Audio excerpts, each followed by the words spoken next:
दूसरा दिन ओएफएस का और जिस तरह से कल डिमांड आई है, नॉन रिटेल हिस्सा 3.46 टाइम्स भरता हुआ दिखाई दिया, तो सरकार अब पूरा 3% हिस्सा बेचती हुई दिखाई देगी। रिटेल निवेशक आज दरअसल इस ओएफएस में पार्टिसिपेट करते हुए दिखाई दे सकते हैं। आज रेलवेज पर फिर से नजरें रहेंगी। रेल कंपनियां इरकॉन, आरवीएनएल, आईआरएफसी जैसे स्टॉक्स, दूसरी कंपनियां जो लार्जली रेलवेज के साथ काम करती है, क्योंकि 1275 रेलवे स्टेशन के आधुनिकीकरण को मंजूरी मिलती हुई दिखाई दे रही है। ये अमृत भारत स्टेशन स्कीम के तहत दरअसल वो आधुनिकीकरण पर काम होता हुआ दिखाई देगा। तो रेलवे कंपनियां जो इंफ्रास्ट्रक्चर में हैं या फिर जो फंड करती हैं, उन पर नजरें तो रहेंगी ही।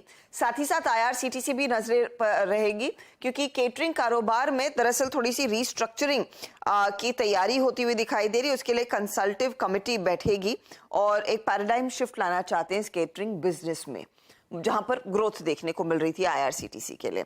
एबी कैपिटल बोर्ड ने अप्रूव कर दिया एक प्रेफरेंशियल इशू में प्रोमोटर्स की तरफ से पार्टिसिपेशन रहेगा। 1250 करोड़ रुपए रेज किए जाएंगे। 175 रुपए प्रति शेयर पर दरअसल ये फंड रेज किया जाएगा, जिसमें 1000 करोड़ ग्रासिम और करीब 250 करोड़ सूर्य किरण की तरफ से आएगा।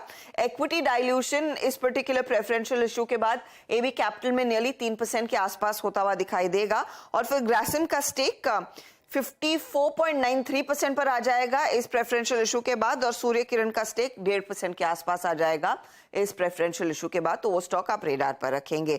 पारस डिफेंस आज रेडार पर, इन्होंने एक जेवी में एंट्री की है। इजरायली कंपनी कॉन्ट्रॉप प्रिसिशन टेक्नोलॉजी से दरअसल पारस डिफेंस का 30% स्टेक, कॉन्ट्रॉप का 70% स्टेक होगा।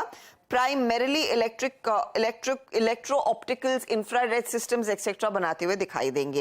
एस्टर डीएम की तरफ से अपडेट आ रहा है, कंपनी अब हॉस्पिटल ऑपरेशन और मैनेजमेंट अग्रीमेंट साइन कर चुकी है पद्मावती मेडिकल फाउंडेशन के साथ।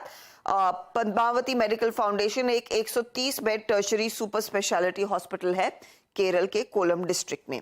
एनएचपीसी ने एक मेमोरेंडम ऑफ अंडरस्टैंडिंग साइन किया है, एमओयू साइन किया है विद्युत उत्पादन कंपनी के साथ, और ये नेपाल में दरअसल इनको एक पर्टिकुलर हाइड्रो पावर प्रोजेक्ट के निर्माण के लिए करार किया है।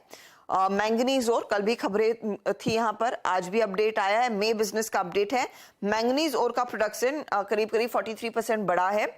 ये 1.53 लाख टन पर आया और सेल्स में 72% तक का इजाफा देखने को मिल रहा है। आज दो और स्टॉक्स रेडार पर रहेंगे जो एक्स डिविडेंड हो रहे हैं।